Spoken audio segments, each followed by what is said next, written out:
He was just another condemned man waiting for the end, forgotten by the world, buried beneath a verdict no one questioned. But when a weathered German shepherd was led down a cold corridor, something shifted. This wasn't just a last request. It was the beginning of a truth clawing its way out of the dark. Behind prison walls, a bond forged in war still pulsed with life, and in the silence between man and dog, something ancient stirred. Something the system tried to erase. A retired detective reopened a file the world told him to forget, and what he uncovered shattered more than just a case. This isn't just a story of freedom. It's a reminder that even in the shadow of death, loyalty speaks louder than lies. Stay with us. What happens next will challenge everything you thought justice meant. Before we begin, like this video, subscribe to Hope Tales channel, and tap the bell so you never miss a story that just might change how you see the world.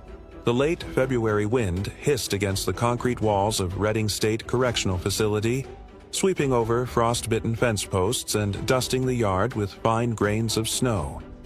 Winter in central Colorado held on with clawed fingers. No longer brutal, but far from gentle. A pale sun hung low in the sky, casting long shadows through barbed wire as if even the light was hesitant to enter. Inside the secure wing, under a flickering overhead bulb and the soft hum of ventilation fans, Miles Rourke sat on the edge of his cot, arms draped loosely over his knees. The mattress beneath him was thin and unforgiving, the smell of disinfectant baked into the cinder block walls around him. The ticking of his wristwatch, one of the few personal items allowed, was the only other sound. Miles was 45. A former Army Ranger with 3 tours in Afghanistan, he had once moved like a storm. Deliberate, efficient, unrelenting. The man who now occupied cell A-17 still carried the muscle and build of that soldier, but the war had shifted inside his bones. His black hair had grown salt-streaked over the years, buzzed short like it always had been, but now thinner around the temples. His skin was weathered, leathery from sun and grief, and a long scar still curled beneath his left ear. A jagged white line that started in Kandahar and ended with a medal they mailed him after discharge. He hadn't looked at it in years. 7 years ago, he'd been convicted of first-degree murder. The accusation that he had killed Dennis Holbrook, his former boss at Iron Shield Security. Holbrook's body had been found in his home office, stabbed once, cleanly, with a combat-style knife that resembled one Miles once owned. A partial fingerprint, a bank deposit Miles couldn't explain, and 2 inconsistent witness statements were all it took. He had been given a death sentence and confined to death row ever since. Only now, with every appeal exhausted, was the execution date set. In 72 hours, Miles Rourke would be walked down the corridor, strapped to a gurney, and injected with something cold and final. He had accepted it, or at least stopped resisting it, until he made one final request: to see Shadow again. Shadow wasn't just a dog, he was a partner, a warrior, a tether to a life that had once meant something. The German Shepherd was now 10 years old, with a heavy frame, broad chest, and coat the color of smoke and ash. His muzzle had grown gray at the edges, and one ear no longer stood perfectly erect. But in his prime, Shadow had been a marvel. Strong, fast, razor-sharp. They had cleared alleys together in Marja, slept side by side during mortar fire, and on the worst day of Miles's life, Shadow had dragged him from the burning shell of an overturned convoy. He owed the dog more than gratitude. He owed him his life. After the arrest, Shadow had been released from active duty and adopted by Rachel Fenwick, the only person Miles trusted with him. He hadn't seen either of them in 7 years. A sharp knock interrupted the quiet. The steel door creaked open, revealing Officer Reed, a tall, lean man in his mid-30s with pale skin and eyes that seemed older than his face. Reed had a softness about him, unusual in a place built to strip softness away. "You're scheduled for transfer to the final chamber tomorrow," Reed said, glancing at a clipboard. "Warden wanted me to give you a heads up." Miles didn't move. "And the dog?" Reed hesitated. "They're reviewing the request, but you know it's not standard protocol. Animals aren't—" "I know what's standard," Miles interrupted. "But it's the only thing I asked for." Reed gave a short nod, lips thinning. "I'll ask again." As the door closed, Miles stood and approached the high slit of a window in his wall. Just sky. Winter pale, bruised with cloud. He pressed a hand against the cinder block beside it and let out a long, silent breath. His palms were calloused, his knuckles cracked from dry air and cheap soap. He hadn't cried when he got the final date. He hadn't cried in years. But the thought of Shadow, tail wagging, ears pricked, that quiet whine he made when excited, brought an ache so deep it felt like bone splintering. At that same hour, 60 miles southeast in Aurora, Rachel Fenwick was hunched at her kitchen table, tea gone cold in her hands. Her one-story ranch home was quiet, save for the sound of Shadow's slow breathing from the rug by the back door. Rachel, now 38, had the lean frame of someone who moved often and slept little. Her chestnut brown hair was twisted in a loose bun at the nape of her neck, and her face, clean and bare, held the weary beauty of someone who'd long stopped trying to be noticed. Her gray-green eyes had grown guarded since the trial. After being called the murderer's fiancé one too many times, she'd left Denver and built a life out of silence and sacrifice. Shadow stirred, ears twitching. He still dreamed sometimes. Legs kicking softly, breath catching. She knew what he saw. Heat, dust, flashes of gunfire. The war had never really left either of them. She reached down and laid a hand on his side. "They set the date," she whispered. Shadow opened one eye, then the other. He gave a soft, questioning whine, as if trying to understand. Rachel leaned back and exhaled slowly. "He asked to see you," she said, voice catching. "Just once." She had read the news in a headline. No calls, no letters, no second chances. Just one more bureaucratic cruelty. Still, she had written the governor of Colorado. Not with legal jargon or angry protests. Just her truth. Shadow saved him in war. Miles saved Shadow back. "I believe in that bond more than I believe in this justice system. Let them see each other one last time. That's all I ask." She never expected an answer, but she had to try. Back in Redding, Miles sat again on the edge of the cot, staring down at the cold floor, the steel toilet in the corner, the scratches on the wall from a former occupant. His hand drifted to his chest where once a silver pendant had hung. Rachel's gift, taken during intake. "I'm sorry," he murmured. Not to himself, not to the guards, to the dog, to the woman, to all the things he'd never had the chance to finish. Outside, the wind had picked up. Snow swirled like ghosts through the prison yard. Miles closed his eyes and tried to picture Shadow's face. Not the old one, graying and slow, but the dog he had run through desert alleys with, who had leapt over walls and into fire. He couldn't remember every detail anymore, but he remembered the eyes. Rachel was slicing an apple for Shadow when the call came. The knife hovered mid-air as her phone buzzed on the counter. The screen flashed an unfamiliar number with a Redding area code. Her breath caught. She pressed accept with a trembling thumb and lifted the phone to her ear. "Miss Fenwick?"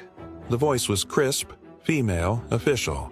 "This is Warden Celia Marston from Redding Correctional.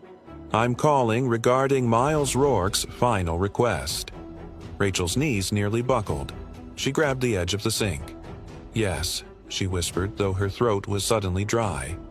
"I've received conditional approval from the Department of Corrections," Warden Marston continued.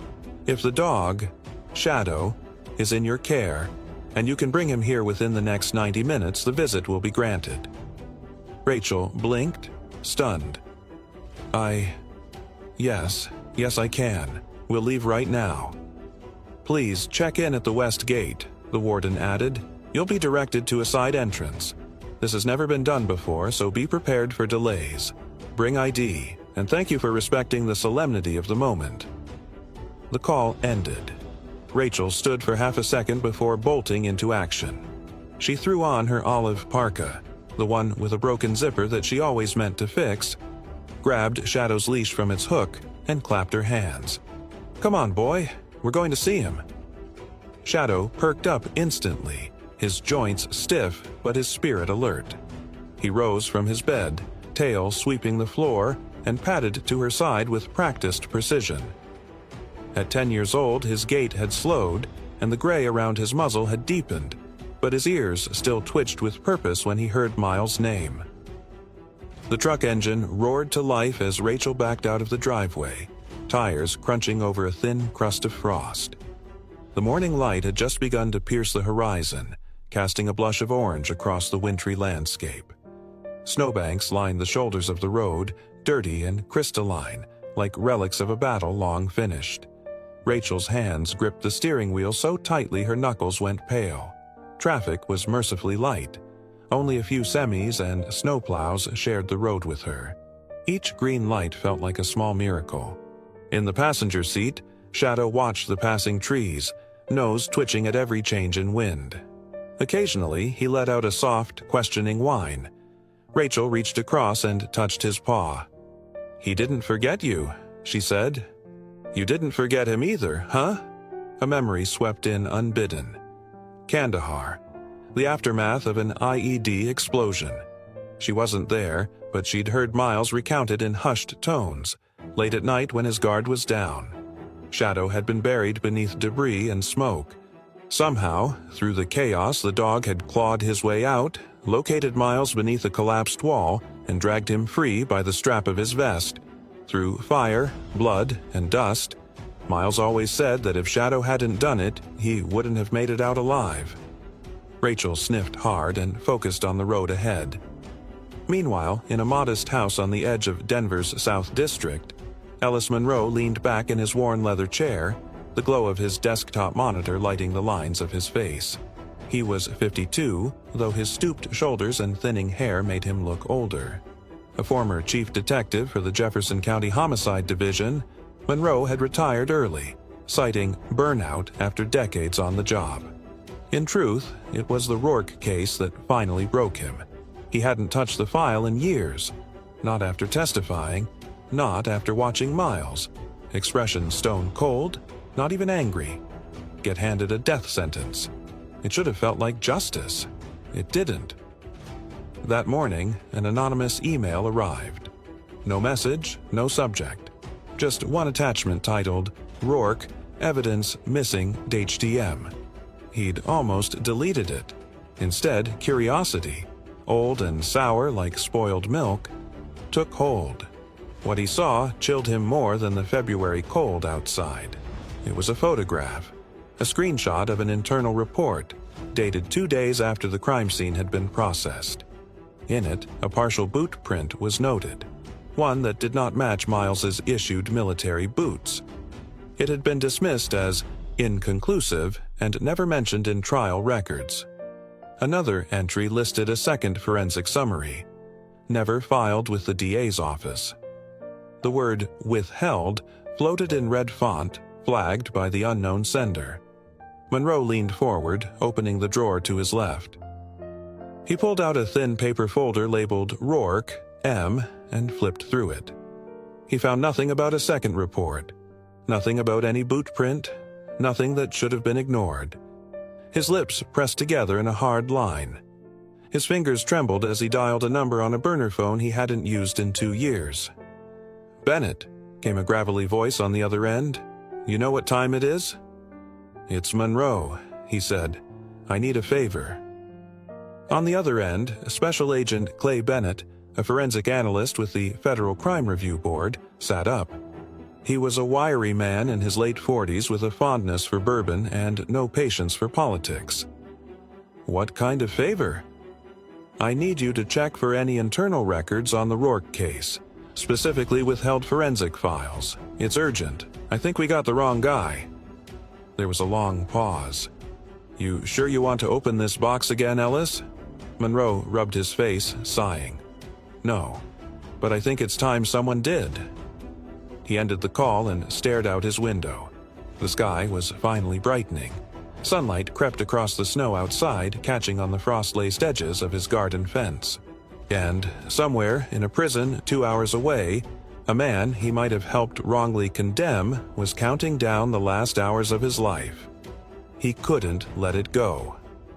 Back in Rachel's truck, the prison finally appeared on the horizon, a looming structure of concrete and silence, rimmed with guard towers and fences that bristled like steel porcupines. Rachel swallowed against the lump in her throat. At the gate, a guard with a clipboard and a wind-chapped face asked for ID. He was in his early 30s, dark-skinned, buzzed hair, and a scar across his left cheek that looked like it came from glass. His name tag read J. Calloway. "Purpose of visit?" he asked gruffly.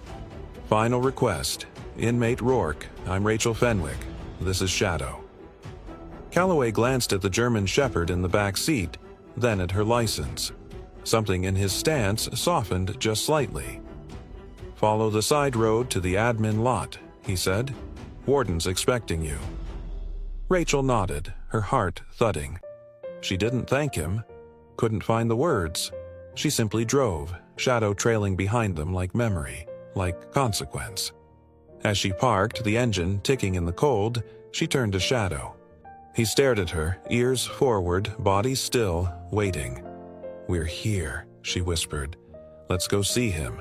The walls of Miles Rourke's final holding cell were bone white, tiled in antiseptic squares that reflected too much light and none of the warmth. It wasn't death row anymore, not technically. This was the room they kept you in once the clock started ticking down, minutes instead of years.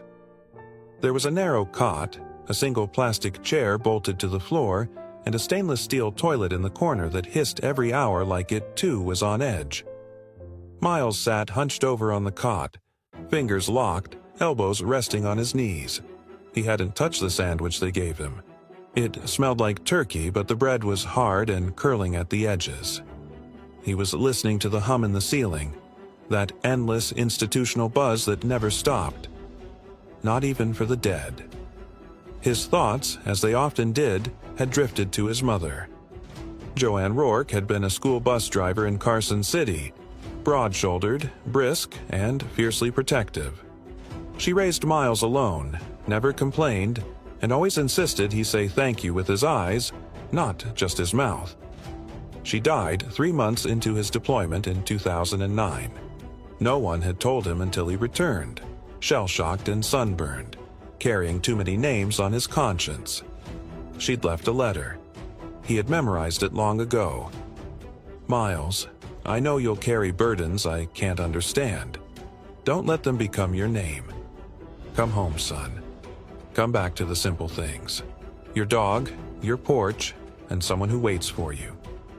He'd thought that someone would be Rachel. He squeezed his eyes shut. Shadow. Rachel. The creek behind their old apartment. Things that didn't exist anymore. The door clicked, not fully open but not locked either. A young officer appeared, maybe mid-20s, with olive skin and round, nervous eyes. His name tag read D. Halperin. His posture was too rigid for someone used to this place. "Mr. Rourke," he said, holding out a small aluminum can. "Thought you might want something cold. It's just orange soda. From the vending machine, not, you know." Miles stared for a moment, then took the can. It was absurd how cold it felt in his palm. "Thanks," he said, voice scratchy from silence. Halperin lingered. "Sir, I read some of the case file. I wasn't here when you came in, but I don't know. You don't seem like—" He stopped, flustered. "Anyway, I'm not supposed to talk like this. I'll give you space." He backed out quickly, cheeks red. Miles cracked the soda. The hiss made him flinch and the sweetness clawed his throat. But the act, the small, unnecessary act of kindness, cracked something in him. Maybe not enough to make him hope, but enough to remind him he was still human. Across the city, Detective Ellis Monroe stepped off the elevator into the second floor of the Jefferson County Courthouse. The walls here hadn't changed since he'd retired. Same pale green trim, same flickering fluorescence, same faint smell of burnt coffee and old carpet. The secretary at the reception desk raised her head, her short blonde bob bouncing with the motion. She was in her 40s, heavy-set, kind eyes, nameplate reading, Gloria Ames. Gloria blinked in surprise. "Detective Monroe, been a while." "Just Monroe now," he replied with a thin smile. "Is Mills in? He's reviewing a deposition, but I'll let him know you're here." She picked up the phone, speaking softly into the receiver. After a pause, she nodded. "He'll see you." Ellis knocked twice before entering the office of Hunter Mills, district attorney for Jefferson County. Mills was in his early 60s, with a tight gray crew cut, pressed navy suit, and the kind of smile that never reached his eyes. His frame was tall but narrow, like a man who had lost weight recently and hadn't figured out what to do with his hands. He didn't rise when Ellis entered. "Didn't expect you, Monroe. You here to lecture me on retirement benefits?" "I'm here about Miles Rourke." Mills leaned back slightly. "You're joking." Ellis dropped the manila folder on the desk. "New evidence, possibly suppressed forensic files, GPS data. There's reason to believe Clayton Vexler was within a mile of Holbrook's house the night he was killed." Mills frowned. "Vexler? You mean the fixer who disappeared in 16? "Same one. A burner phone tied to him pinged cell towers near the scene. We also have internal records indicating a second forensic report that never made it into discovery." Mills picked up the folder, flipping through it with practiced skepticism. "This could have been fabricated." Ellis folded his arms. "Or it could be what we missed while rushing to close a politically sensitive case. Clayton Vexler's name never came up in the trial." "Exactly. Isn't that strange, considering Holbrook had been dealing with Vexler's shell companies months before his death?" Mills stood and walked to the window, hands clasped behind his back. The courthouse lot stretched below, snow half melted over salt-stained pavement. "You want me to delay a scheduled execution," he said finally, "based on data from a burner phone and a report no one can find?" "No," Monroe replied. "I want you to request a stay for 48 hours while we verify the authenticity of the data." "That's it." "Warden Marston won't grant that without official directive." "Then send it to the governor's office, or let me, but we cannot let this go forward if there's even a shadow of doubt." Mills turned back to him, face unreadable. "Do you know what kind of fallout this would cause if Rourke is innocent?" Ellis didn't blink. "Do you know what kind it causes if we kill him?" Mills said nothing for a long time. Back at Reading, Rachel stood in a gray-walled waiting room just inside the administrative wing. A guard with a shaved head and tattooed knuckles escorted her to a bench, where she sat beside Shadow. The German shepherd lay at her feet, quiet but watchful. His breathing was steady, ears twitching at every hallway footstep. A woman approached. Tall, broad-shouldered, dark-skinned, wearing a tailored uniform with a badge that read, Warden C. Marston. Her expression was stern but not unfriendly. She looked like someone who had spent her life surviving in rooms filled with men twice her size. "Miss Fenwick," she said, "I'm Warden Marston. Thank you for coming." Rachel rose. Does he know we're here?"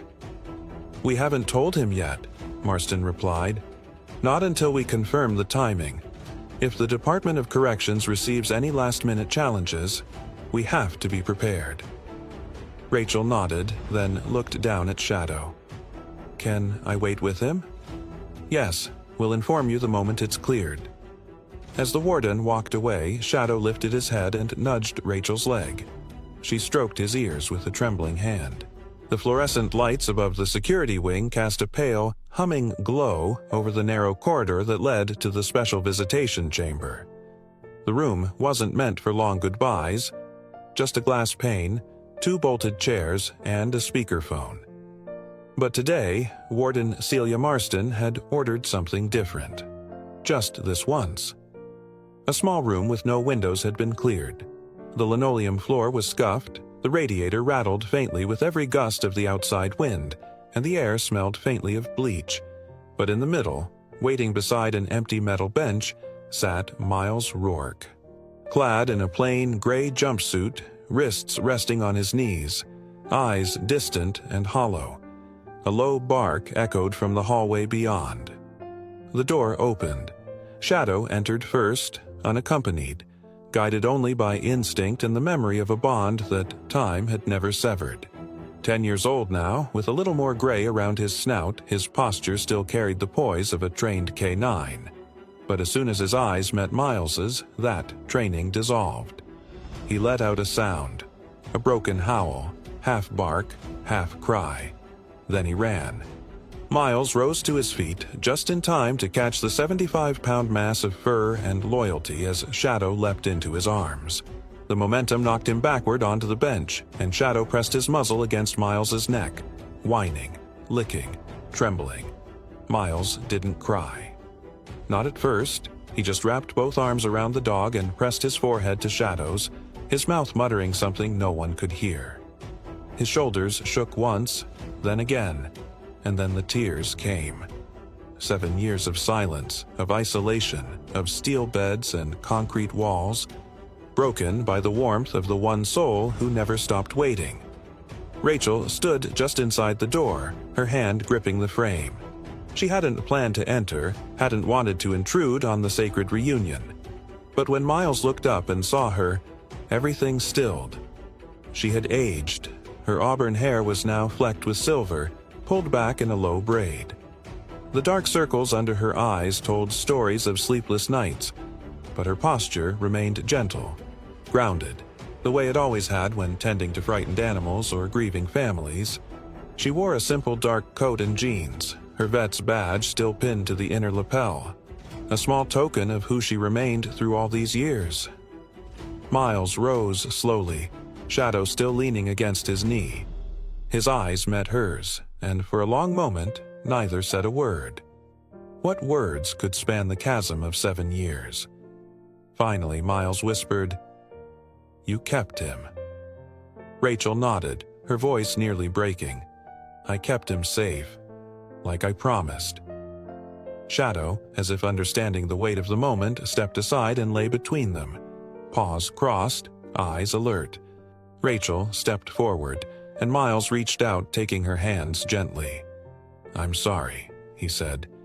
"You don't need to be," she replied. "Not to me." Their foreheads touched briefly, just a breath of closeness. Not a kiss, not after all this time, but something deeper than that. A shared memory of a life interrupted. Across town, inside the tall sandstone-paneled government building known as the Capitol Annex, Detective Ellis Monroe was leaning on a different kind of pressure. The office of Governor Lydia Wexler was unusually quiet for a late autumn Friday. Staffers had already begun their early departures for the Thanksgiving weekend. But Monroe stood his ground in the governor's outer office, clutching a folder thick with evidence. The receptionist was a young man named Trevor Hensley, no more than 24, wearing a loose tie and anxious expression. He'd offered Monroe coffee, then regretted it when Monroe had accepted and settled in like a man who could wait for hours. Eventually, the double doors opened. Governor Lydia Wexler, in her mid-50s, appeared wearing a charcoal suit with a pin in the shape of an eagle feather on her lapel. Her brown hair was cropped in a short, efficient style, her features calm but sharp. She had a reputation for being pragmatic, unshakable, and deeply private. She gestured Monroe in with a small motion. Her office was modest. No ostentatious portraits, just bookshelves lined with biographies and one framed photo of her late father in uniform. "Detective Monroe," she said, taking a seat behind her desk. "You have something that can't wait?" Monroe handed her the file. "It's not a request. It's a warning.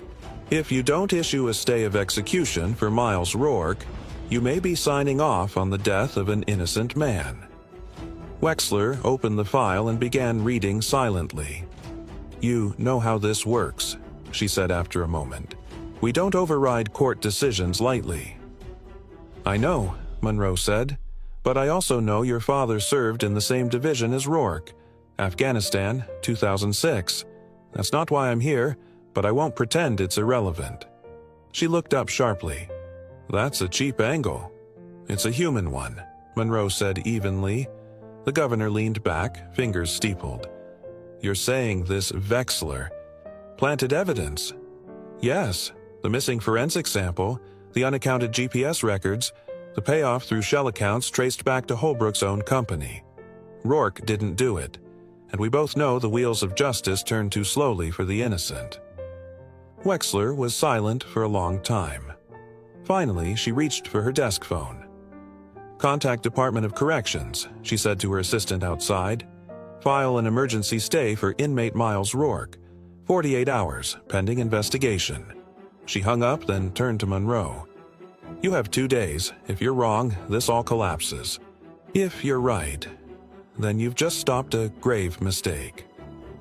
Back at Reading Prison, the warden entered the reunion room with slow steps, carrying a sealed folder. Marston's gaze was unreadable, but when she handed it to Miles, her voice softened. "There's been a development." Miles read the cover line. "Order of stay. Execution. Suspended. 48 hours. He blinked at the paper like it was a mirage. Then he looked up at Rachel. This can't be real." "It is," she said, smiling through tears.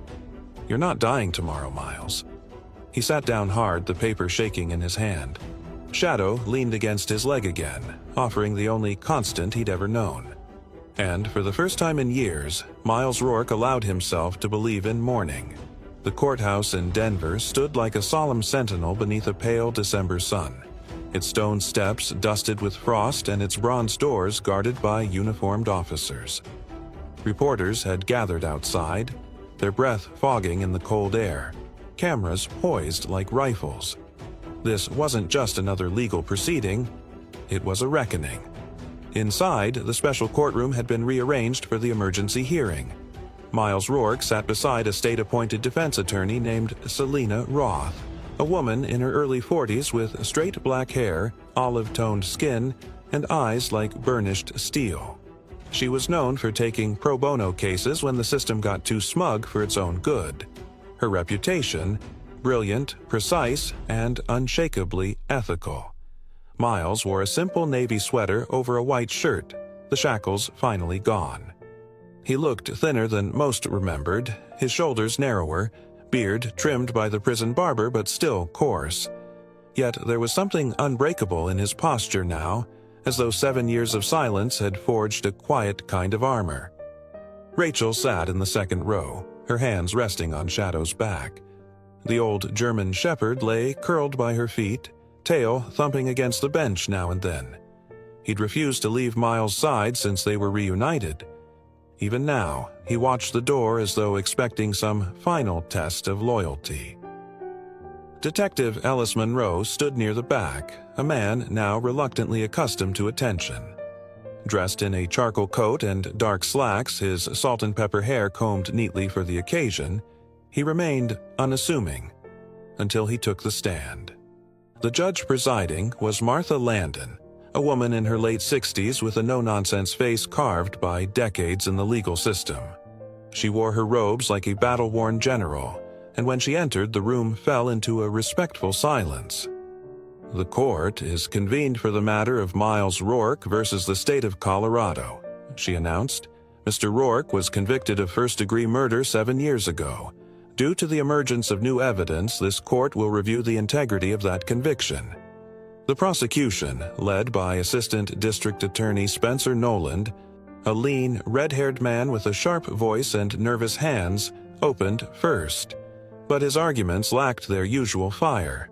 His file had holes Monroe's evidence had torn wide open. When Selina Roth rose, she didn't grandstand. She simply presented the doctored crime scene photos, the altered GPS logs from the night of the murder, and the now exposed financial relationship between Clayton Vexler and a shell company tied to Holbrook Industries. Then Monroe took the stand. His testimony was measured, clean. He admitted his own oversight, his failure to investigate anomalies in the initial forensics, but stood firm. "I let assumptions speak louder than facts," he said, voice unwavering. "But truth doesn't vanish. It waits." When Clayton Vexler was brought in under custody, shackled and grim, the press in the gallery buzzed. He looked nothing like the sharp-dressed man in old photos. His cheeks were hollow, his suit wrinkled.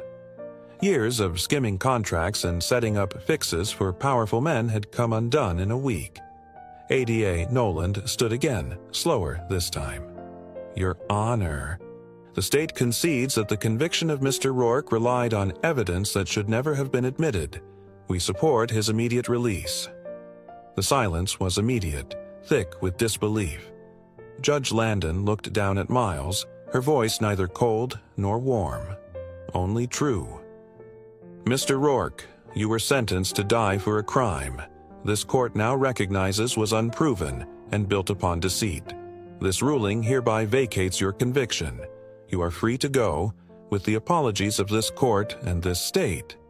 There was no cheer, no eruption of joy. Just the rustle of breath returning to lungs that had held it too long. Rachel stood. Shadow barked once, sharp and full of life. Miles turned to her, and to the dog who had waited faithfully at every invisible threshold. He took one step, then another, and then Rachel was in his arms. Shadow jumped between them, tail wagging so hard he almost knocked them over. Outside, beneath the same sun that had once watched him enter prison in chains, Miles walked down the courthouse steps in silence. Reporters called his name, cameras flashed, but he saw only Rachel. She held his hand, as if she'd never let go again. Monroe emerged moments later, flanked by reporters. "Detective Monroe, what led you to reopen the case?" one asked. He paused, his breath clouding in the air. "Regret," he said, "and the dog. The dog didn't give up." "Will you return to the force?" Monroe shook his head. "I did my part. Let the next generation carry it forward. I just fixed a mistake I helped make." The headlines rolled in fast. Exonerated veteran walks free after 7 years. Whistleblower detective uncovers corruption in real estate scandal. The dog who waited. Shadow's vigil ends in freedom. Meanwhile, the legal world reeled as 3 prominent real estate developers, Harold Linney, Marcus Coates, and Joanna Brenner, were subpoenaed in connection to the Holbrook Vexler ring. The scandal was sprawling, but it no longer mattered to Miles. 3 weeks later, a quiet house at the edge of Aurora stirred back to life. The place was small, a 1-story craftsman-style home with a blue door and a wind chime made from rusted keys. The paint had faded, the garden overgrown, but Rachel and Miles took to it with steady hands. They fixed the creaky windows, repainted the kitchen, and cleared out the attic. Shadow slept near the fireplace every night, snoring softly. Miles started tending a vegetable patch.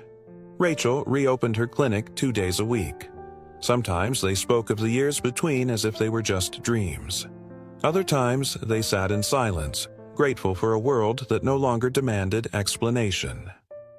One evening, Monroe visited. He brought an old bottle of scotch and a bag of dog treats. "You earned this," he told Miles, handing him the bottle. "But I think Shadow earned these." They laughed, and for once, the sound didn't carry pain.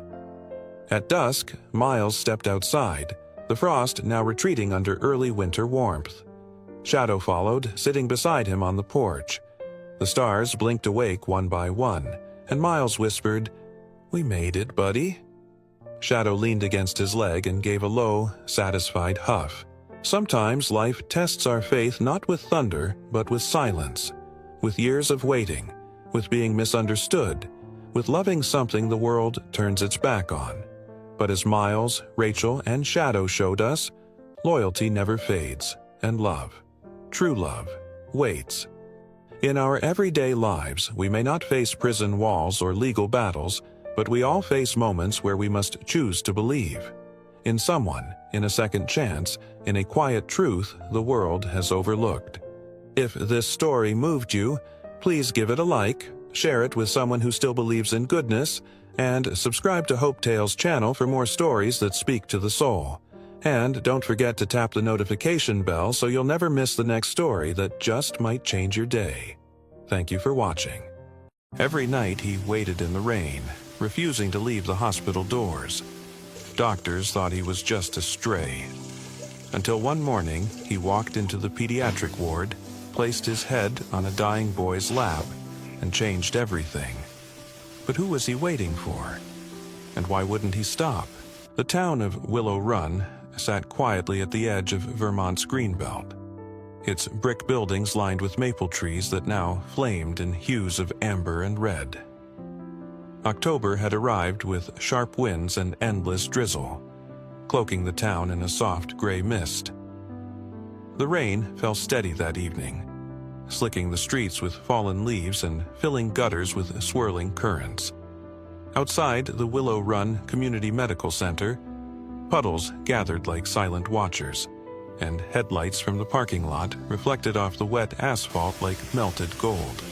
And there, beneath the awning, just beyond the hospital's automatic doors, lay a small, sodden creature, a German Shepherd puppy, no more than 5 or 6 months old. His fur, a mixture of deep black and faded tan, clung to his thin frame, plastered against the skin. His ears were too large for his head, still clumsy in their alertness, and his dark eyes held the kind of sadness that only silence could teach.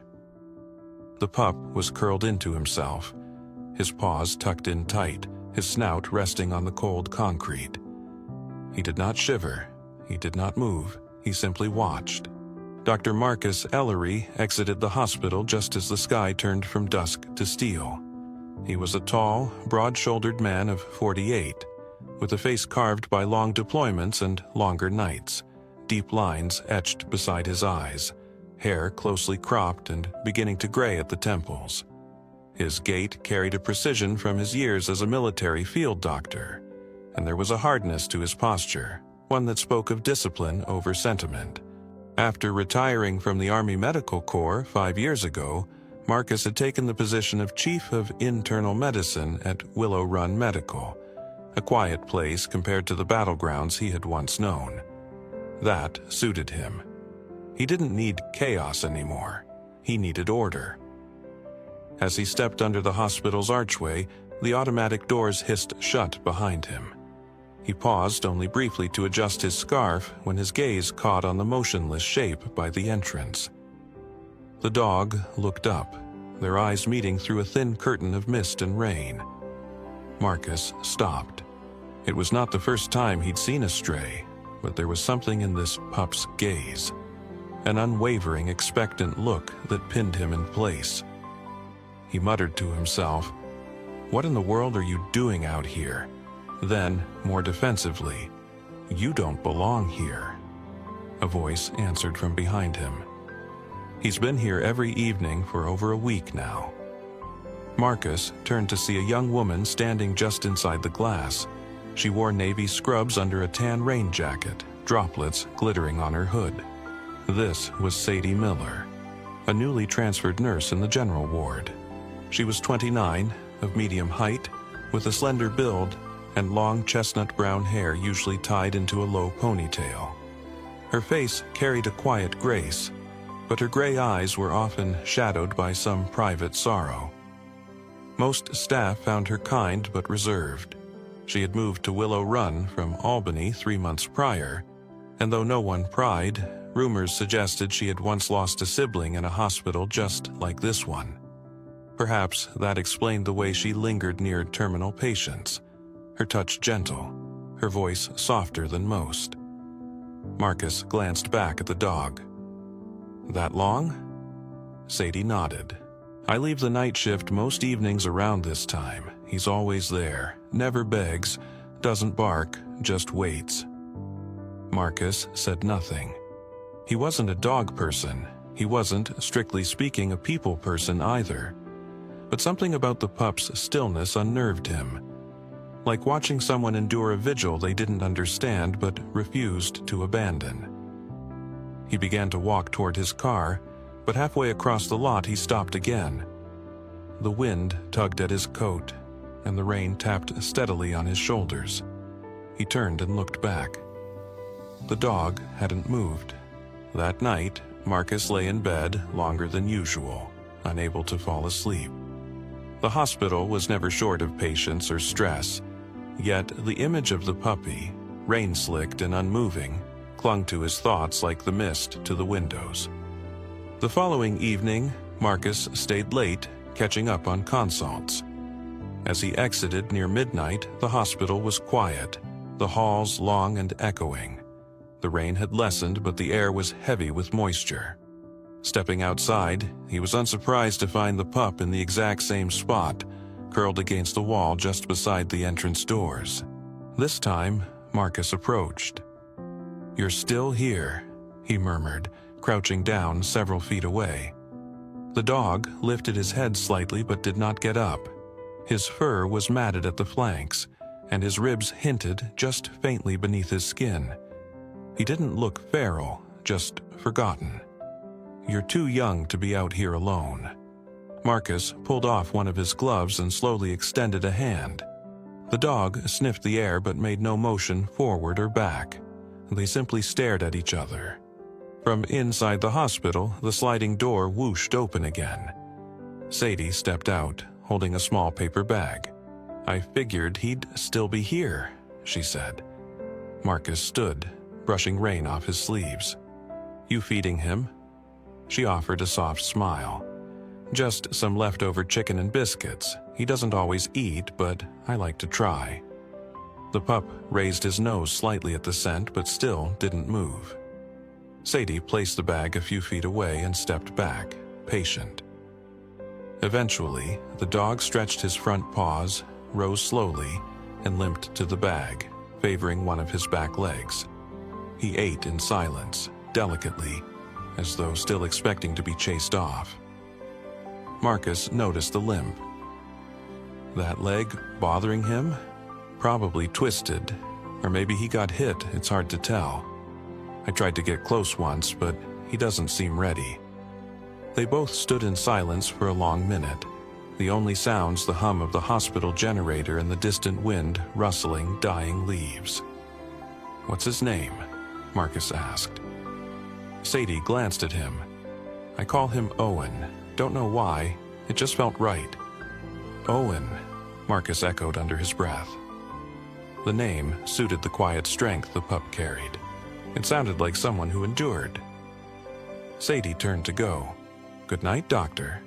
Marcus didn't respond until after she had disappeared into the hallway. He looked back at Owen, who was now lying down again, head between paws, staring once more at the hospital doors as if waiting for someone only he could see. Marcus stood under the awning a moment longer before finally walking to his car, keys tight in his hand. He didn't know it yet, but something inside him had shifted. And a story, long buried in silence and rain, had just begun to stir. The rain returned 3 nights later. Not the soft, drifting mist of early October, but a heavier, colder rain that felt like a warning of winter's approach. Willow Run, with its cobblestone sidewalks and rows of antique lamps, seemed to shrink into itself under the weather. The hospital, by contrast, glowed defiantly, a hive of fluorescent light and quiet footsteps. Marcus Ellery stood inside the lobby, staring through the wide glass panes at the shape curled just outside. Owen hadn't missed a night. Even as the temperature dropped and the wind carved through coats, the puppy returned. He lay just to the right of the entrance, near the flower planter where the overhang offered partial shelter. Marcus had taken to bringing scraps from his lunch, half a sandwich, a corner of roast chicken, leaving them just near Owen's reach without trying to pet or coax him. The dog always ate, always cautiously, and always resumed his place before the automatic doors. That evening, Marcus had lingered too long after rounds, filling out paperwork in the break room while his thoughts drifted to the dog. Now he stood by the window, arms crossed, silent. "He's still out there, isn't he?" came a voice from behind. Marcus turned to see Sadie Miller approaching, tucking her stethoscope into her coat pocket. Her brown hair was damp around the edges from a recent dash through the rain, and her gray eyes were soft with recognition. She held a paper towel-wrapped bundle in her hand.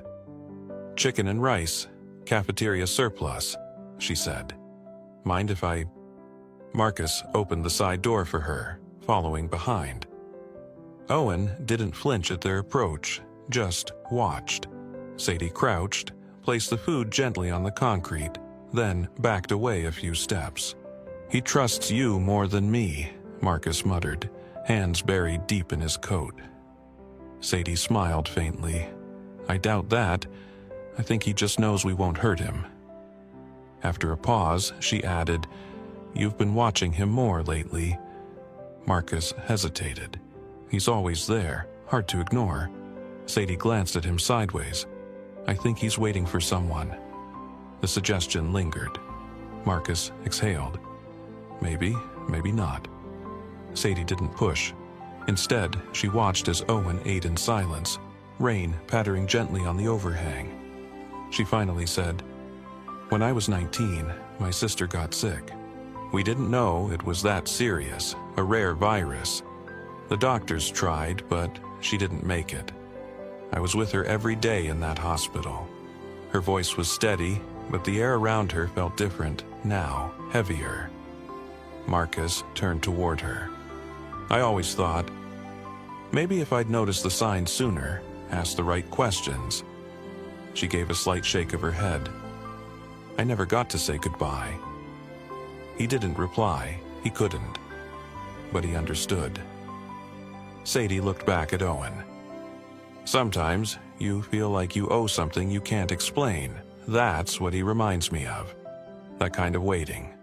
The next morning, Marcus requested access to hospital admissions records from the past 30 days. As department chief, he had clearance for limited personal review under administrative prerogative. His assistant, Linda, a sharp woman in her early 60s with steel-gray curls and an unfailing memory, raised an eyebrow but didn't ask questions. "I'll flag anything unusual," she said, sipping her mint tea. By early afternoon, Marcus sat at his desk, flipping through discharge reports, ER notes, and death certificates. Most names passed like fog. Then one made him pause. Lila Crane, 16, brought in by mother after a traffic accident on Route 17, admitted with critical injuries. Time of death, 3:42 a.m., 21 days ago. Marcus stared at the screen. Crane. He checked the timestamp.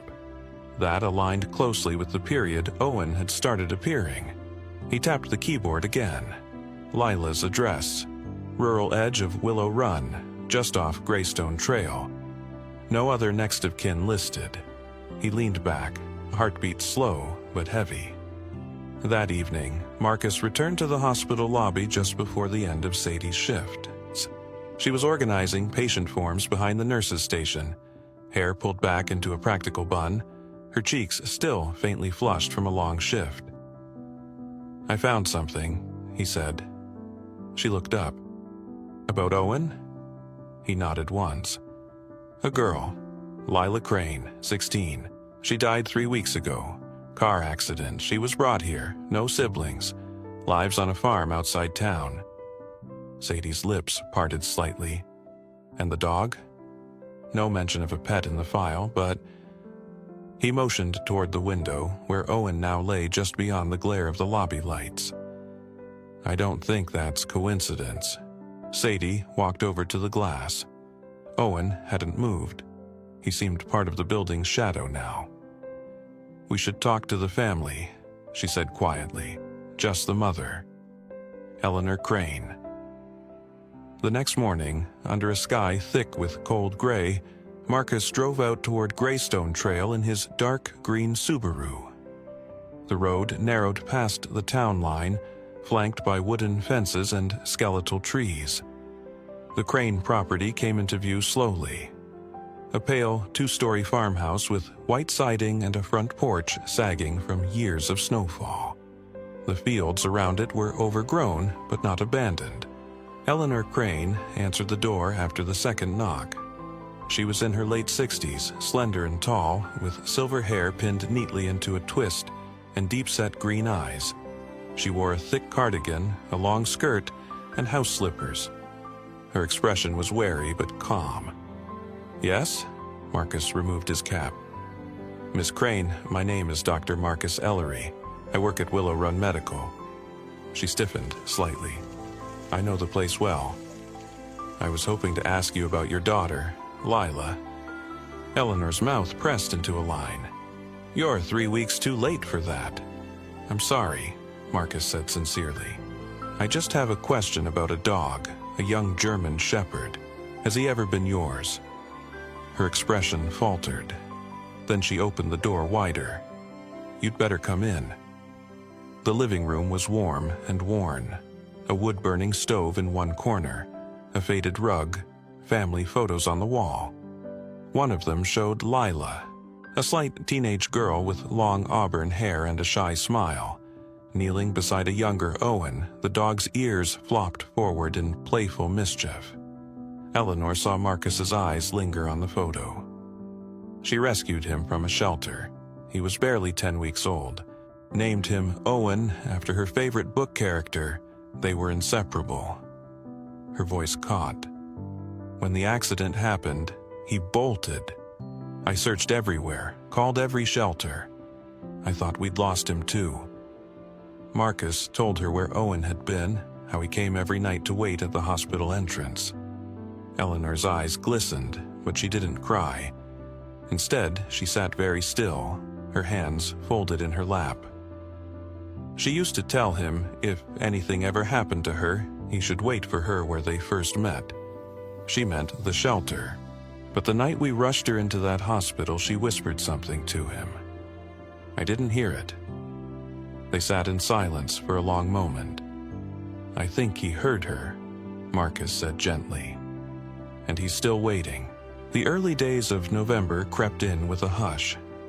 Frost now painted the hospital windows by dawn, and the trees that once flamed with color had begun to bare their branches to the wind. Willow Run shifted into the quiet grayness of late autumn, where daylight was short and breath steamed in the air. On the outskirts of town, where the woods tangled with open pastures, the Crane farmhouse stood solemn and unchanged. But inside, something had shifted. Marcus Ellery returned to the property the following Sunday, not alone this time. Sadie Miller sat beside him in the passenger seat of his Subaru, her hands clasped in her lap, a thermos of peppermint tea between her knees. Her face, free of makeup and framed by a knit beanie, was calm but pensive. When she looked at Marcus, her expression softened. No longer just a subordinate nurse speaking to her superior, but someone beginning to trust him beyond the ward's sterile white walls. "She called after you left," Sadie said, glancing at the road. "Said she'd like me to visit again, maybe help with something." "Eleanor?" Marcus asked. Sadie nodded. "I think she's lonely. Or maybe she just doesn't want to go through memories alone." They pulled into the gravel drive, where the leaves had gathered in golden spirals. Eleanor Crane waited on the porch in a navy wool coat and green knit gloves, her silver hair tied back with a burgundy scarf. Her posture was erect, dignified, but her eyes carried a kind of weary tenderness. She smiled when she saw them. "Come on in, I made lemon bread. Hope you don't mind company on a cold day." Inside, the home was warm with the scent of cinnamon and wood smoke. The hearth glowed, and a quilt lay folded across the back of the couch. A few of Lila's belongings remained on the bookshelves: her high school poetry awards, a faded photo of her riding a horse, and, tucked in the corner, a hand-painted sign that read, "Lila's Corner of the World."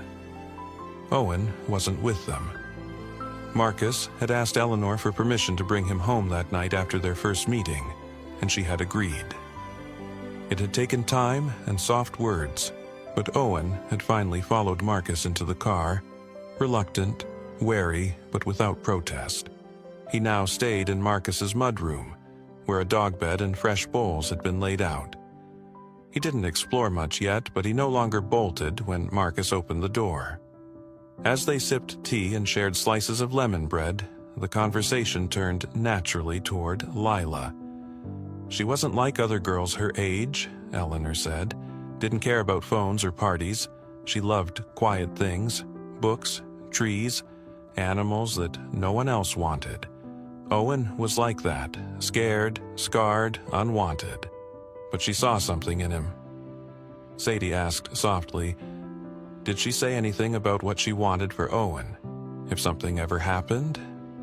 Eleanor hesitated, her fingers tightening slightly around her teacup. Lila had a habit of whispering to him, not like commands, more like conversations. I asked her once what she said. She laughed and told me, "It's between me and Owen." Eleanor's voice trembled just faintly.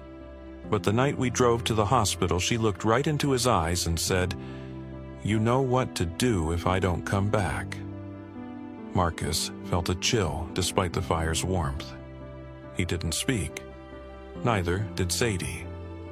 Eleanor continued, "He was gone the next morning. I looked for days, and now he's been waiting outside that hospital.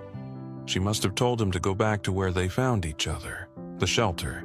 But he chose the hospital instead," Sadie murmured. Eleanor nodded slowly. "Because that's where he lost her. Maybe he thought if he stayed, she'd come back."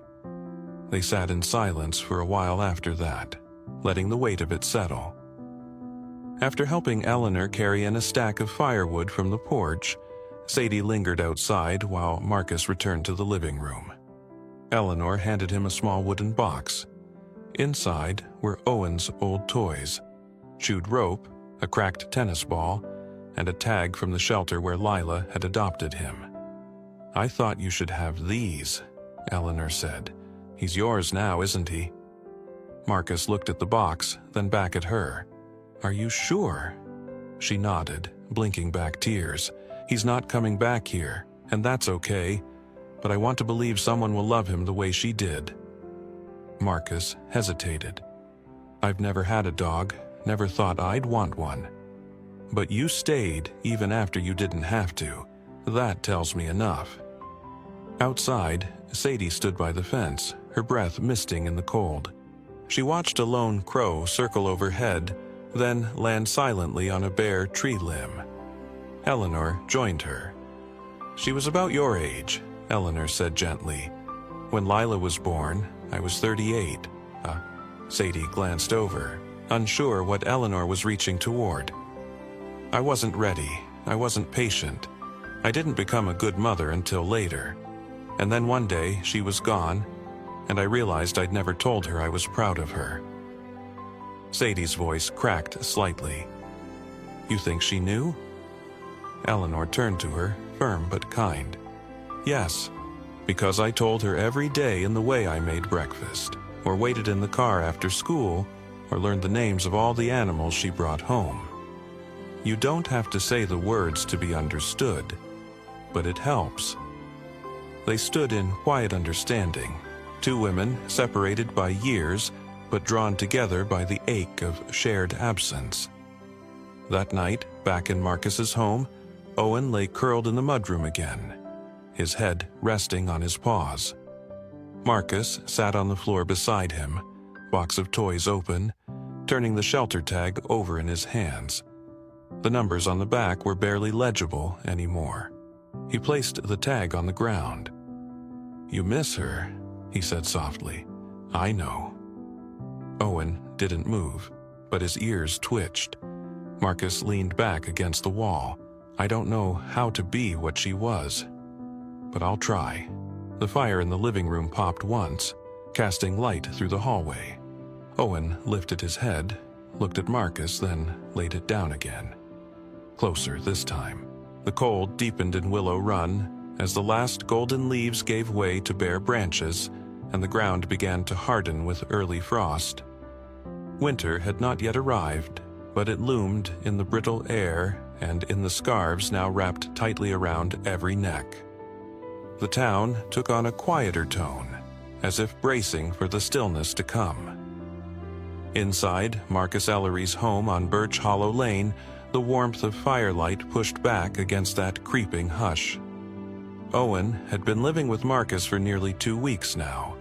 Though the dog had stopped retreating into corners or flinching when doors closed, he remained haunted by a routine that had carved itself into his bones. Every evening, as the shadows grew long and the lights in the hallway flickered on, he would pad over to the front door and sit, silent, patient, and unmoving. His eyes stayed fixed on the darkened street beyond the glass, as if waiting for something only he could recognize. Marcus often sat nearby, not speaking, sometimes holding a cup of coffee gone cold, watching Owen with a blend of helplessness and awe. The man, who once prided himself on keeping emotions separate from duty, now found himself pacing between rooms, folding blankets unnecessarily, or simply lingering by the dog's side without knowing why. One morning, while reorganizing the study, Marcus came across a small cloth-bound journal tucked inside a manila envelope. The handwriting on the front, delicate and looping, simply read, "Lila." Taped to the cover was a short note from Eleanor. "She started writing this last spring. Maybe it will help you understand why he's still waiting." He waited until late evening to open it. Owen lay nearby, curled at the foot of the couch, his breathing slow and steady. The fire crackled gently. The entries began with ordinary musings, school assignments, books she was reading. How Owen was learning to respond to simple commands. But as Marcus read further, the tone shifted into something more reflective, more adult than he expected from a 16-year-old. "Sometimes I think about being a doctor like Mom, not because I want to wear the white coat or talk like she does, but because I want to be the reason someone feels less afraid. I want to be someone who shows up when it's dark. That's what she does, even when she's tired." Marcus stared at the page, his throat tightening. He turned another one. "Owen's scared of thunder, but when I hold his head, he calms down. That makes me feel like maybe I can be useful. Maybe that's what healing is, just showing up and staying still until someone knows they're not alone." He closed the journal and sat in silence. Outside, the wind picked up, rattling the windows. The next day, Marcus walked into the hospital earlier than usual. He passed through the atrium, where the first light of morning glinted through the tall glass, then paused at the bulletin board near the nurse's station. A small flyer caught his eye. "Kindness in the Quiet. Evening of Remembrance and Stories of Gratitude. Thursday, 6 p.m., Willow Run, Community Garden, East Courtyard. Hosted by Sadie Miller, RN." Later, he found her in the staff lounge, pouring hot water over a tea bag, her eyes half-lidded with exhaustion. She wore a dark green cardigan over her scrubs, and her hair was tied back loosely, a few strands clinging to her temples. "You organize that?" he asked, motioning to the flyer. She looked up, surprised. "Yeah, figured the hospital needed something that wasn't just clinical. A space to remember kindness, not just illness." Marcus nodded. "I think it's a good idea." Her expression warmed slightly. "I was going to ask if you'd come, and maybe Owen, too." Marcus paused, then said, "He's not great with crowds." Sadie offered a gentle shrug. "There's a chair set aside for Lila. I thought maybe he should be near it, just for a while." Thursday came colder than expected. The first snowflakes of the season drifted across the sky like ash, slow and uncertain. The community garden behind the hospital had been strung with lanterns. the soft yellow glow casting long shadows across the frosted ground. Dozens of chairs had been arranged in a circle around a stone planter filled with small candles. People arrived quietly: nurses, janitors, a few elderly patients escorted by family, even Dr. Kramer, the stoic head of radiology, known for avoiding anything remotely sentimental. Marcus arrived just before it began, Owen walking calmly at his side on a loose leash. The dog's coat had grown shinier, his posture steadier, but the same gaze of distant longing remained. As they approached the circle, several heads turned. Sadie stepped forward, smiling warmly. She led them to a reserved seat with a small wooden sign beside it, for Lila, carved carefully in white paint. Owen sat beside it without hesitation. Then slowly, he lay down, his head resting at the base of the chair. One by one, people stood to share stories, not of tragedy, but of quiet, unnoticed acts of compassion. A nurse recalled a patient who left a thank you card with a flower drawn by hand. A janitor named Luis, broad-shouldered, bearded, with a soft voice and calloused hands, spoke of a night when Lila, despite her own pain, asked him if he was okay because he looked tired. Marcus hadn't planned to speak, but when the circle opened and all eyes turned his way, he stood. "I didn't know her," he began. "Not directly, but I know her dog, and through him, I've begun to know the kind of person she was." He paused, his voice steady but quiet. "I read her journal. She wanted to become someone who could make people feel less afraid. She wanted to show up when it was dark, and somehow, she's still doing that." There was a stillness afterward, broken only by the crackle of a portable heater nearby. When the evening ended, Sadie approached with a box of candles. She crouched beside Owen and whispered something no one else could hear. The dog blinked slowly, his ears flicking back. As people dispersed, Marcus remained seated for a moment longer. The garden was nearly empty, the lanterns now swaying in the breeze. He looked at the sign on the chair beside him. "She would have made a good doctor," he said softly. Sadie, standing behind him, replied, "She already was, in her way." They walked out together, Owen padding quietly between them. The frost had begun to linger past sunrise. Each morning now in Willow Run began with a world lightly dusted in silver, rooftops glinting like sugar, and the breath of commuters fogging thick in the air. Inside the hospital, heaters hummed through the vents, and scarves draped over office chairs became as common as stethoscopes.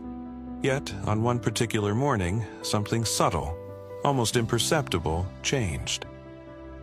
Marcus Ellery arrived just after 6 a.m., his thermos in hand, shoulders squared as always. But as he walked past the lobby and turned toward the east wing, he paused. Owen wasn't at the entrance, not pressed against the door, not curled at the mat with that watchful, waiting gaze. For a moment, Marcus froze, until a nurse passing by gestured with a smile. "He's in pediatrics," she said. "Room 3C, you should go see." Room 3C belonged to Noah Heller, a 7-year-old boy with acute lymphoblastic leukemia. Noah had been admitted 2 months ago, his condition requiring intensive chemotherapy. Small for his age, with sandy brown hair and round eyes far too solemn for childhood, Noah rarely spoke, and even more rarely smiled. He hated needles, hated the sterile smell of bleach, hated the isolation. Nurses had grown used to his silence, his flinches, and the way he curled away when anyone approached with gloves. That morning, however, Owen had wandered into his room unannounced. The boy's mother, Carla, a slender woman in her late 30s with tired eyes and fading pink nail polish, had startled when she saw the dog, but Noah had simply looked up from his pillow. Owen had approached quietly, tail low, ears relaxed. He'd rested his chin gently on Noah's legs, and after a long moment, the boy who hadn't let anyone near him for days, reached out and stroked the thick fur behind the dog's ear. When Marcus arrived, the nurse on duty was standing just outside the doorway, her eyes damp. Inside, Carla sat at the edge of the bed, one hand over her mouth. Noah was giggling, softly, breathily but unmistakably, and Owen, sprawled across the foot of the bed, blinked slowly like an old soul who had waited just long enough. "He let us take his vitals," the nurse whispered. "Didn't cry, didn't even look away." Marcus didn't speak. He simply stood there, heart beating in his throat. Then he turned and walked down the corridor, needing a moment alone. Over the next week, Owen became a familiar figure in pediatrics. The children adored him. Staff began calling him Dr. Owen, half-jokingly, though his impact was anything but trivial. He visited not just Noah, but several children undergoing treatment, wandering into rooms uninvited, but always welcomed. A girl with cystic fibrosis once braided ribbons into his collar. A boy recovering from surgery made paper stars and taped them around Owen's bed when he lay down beside him. Sadie watched it all with a quiet kind of pride. She now worked full-time on the pediatric floor, having requested a permanent assignment.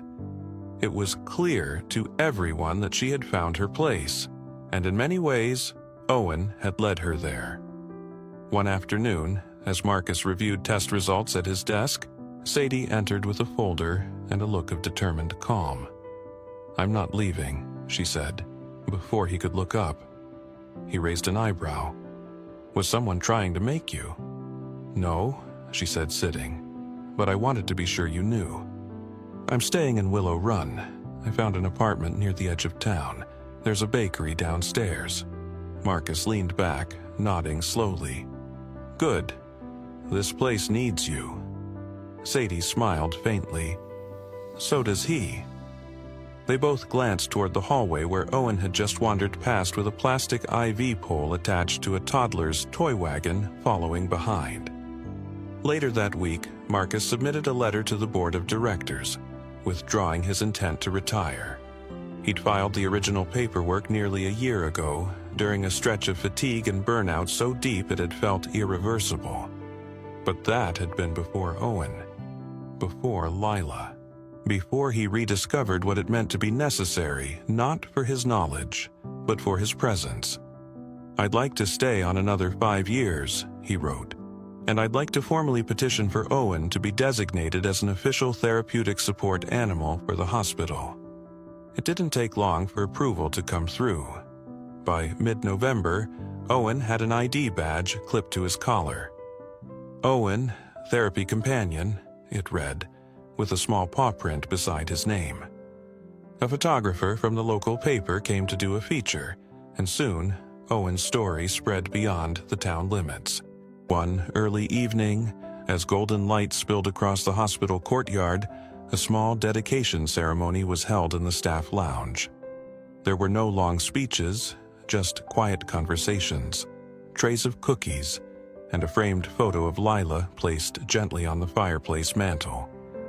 Beneath it was a plaque that read, "To Lila, and the love she left behind."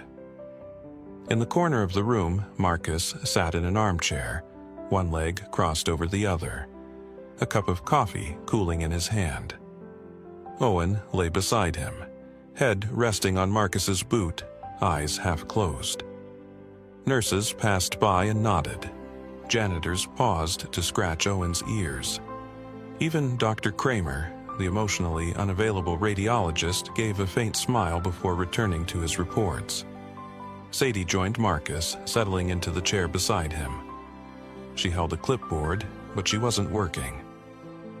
"You know," she said quietly, "when I first moved here, I thought this town would feel too small, like I'd never escape my past. But now, it feels just right," Marcus finished. She nodded. "Funny," she added, "how healing doesn't always come from medicine." Marcus glanced down at Owen, who gave a soft huff of agreement in his sleep. "No," he said. "Sometimes it comes with 4 paws, and a promise someone whispered in the dark. The room quieted. Outside, snow began to fall for real this time. Soft, slow, silent. It coated the roof and clung to the windows like lace. But inside, there was warmth, laughter, and the steady rhythm of breath from the dog who had once waited in the rain and now belonged to them all. Sometimes, healing does not arrive in a white coat or a bottle of medicine. It comes in quiet moments. In the soft weight of a dog's head on your lap. In the silence shared between two people who no longer feel alone. Owen may have been just a puppy waiting in the rain, but he reminded an entire town what love, loyalty, and presence truly mean. In our busy lives, we often overlook the small acts of kindness that change everything. Maybe it's time we looked again. If this story touched your heart, we invite you to share it with someone who might need a little light today. Leave us a comment with your thoughts, and subscribe for more true stories of courage, compassion, and connection. Thank you for being here with us and with Owen.